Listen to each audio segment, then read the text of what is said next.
السلام علیکم ناظرین، آج کے اس خصوصی پوڈ کاسٹ میں ہم خوشی اور بالخصوص عید کے موقع پر گلے ملنے اور مبارکباد دینے کے شرعی احکامات پر گفتگو کریں گے۔ آج ہمارے ساتھ اسٹوڈیو میں موجود ہیں معروف عالم دین مفتی صابر محمود صاحب۔ مفتی صاحب، ہمارے پوڈ کاسٹ میں خوش آمدید۔ وعلیکم السلام ورحمۃ اللہ۔ بہت شکریہ مفتی حسان صاحب۔ مفتی صاحب، سب سے پہلا سوال جو عموماً ہمارے معاشرے میں پوچھا جاتا ہے وہ یہ ہے کہ عید کی نماز کے بعد آپس میں گلے ملنے یا معانقہ کرنے کا شرعی حکم کیا ہے؟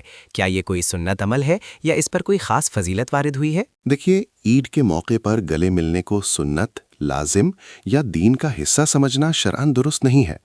البتہ اگر کوئی شخص محض اظہار محبت اور حسن سلوک کے لیے عید کی نماز کے بعد یا کسی بھی خوشی کے موقع پر گلے ملتا ہے تو اس میں کوئی حرج نہیں ہے اور یہ عمل جائز ہے۔ اس حوالے سے فتاویٰ کفایت المفتی میں بڑی صراحت کے ساتھ لکھا گیا ہے کہ عیدین کے موقع پر معانقہ کرنا یا عید کی تخصیص سمجھ کر مصافحہ کرنا کوئی شرعی حکم نہیں ہے، بلکہ یہ محض ایک رسم ہے۔ ماشاءاللہ، آپ نے گلے ملنے کے حوالے سے بہت واضح بات کی کہ اسے رسم کی حد تک تو رکھا جا سکتا ہے مگر دین کا حصہ نہیں سمجھنا چاہیے۔ اچھا مفتی صاحب، ایک اور عام رواج عید پر خاص طور پر عید مبارک کہنے کا ہے۔ کیا صحابہ کرام رضی اللہ عنہم کے دور میں مبارکباد دینے کا یہ طریقہ ثابت ہے، اور مبارکباد دینے کا مسنون طریقہ کیا ہے؟ جی بالکل، خوشی کے موقع پر ایک دوسرے کو مبارکباد دینا دراصل بابرکت ہونے کی دعا دینا ہے، جو کہ بذات خود جائز اور مستحب عمل ہے۔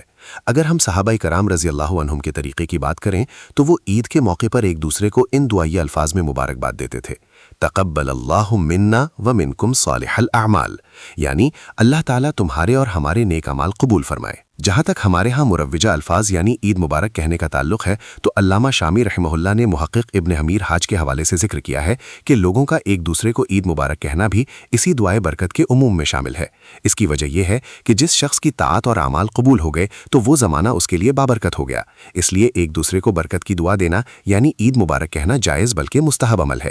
لیکن یہاں یہ وضاحت بھی بہت ضروری ہے کہ عید مبارک کہنا کوئی فرض یا واجب نہیں ہے، اس لیے اس کو لازم سمجھنا اور اس پر اصرار کرنا ہرگز درست نہیں ہے۔ جزاک اللہ خیر مفتی صابر محمود صاحب، آپ نے بہت احسن انداز اور دلائل کے ساتھ ہماری رہنمائی فرمائی۔ ناظرین، خلاصہ کلام یہ ہے کہ عید پر گلے ملنا اور عید مبارک کہنا جائز عمل ہے، بشرطے کہ اسے دین کا لازمی حصہ یا فرض و واجب نہ سمجھا جائے۔ اسی کے ساتھ ہم آج کے اس پوڈ کاسٹ کا اختتام کرتے ہیں۔ اللہ حافظ۔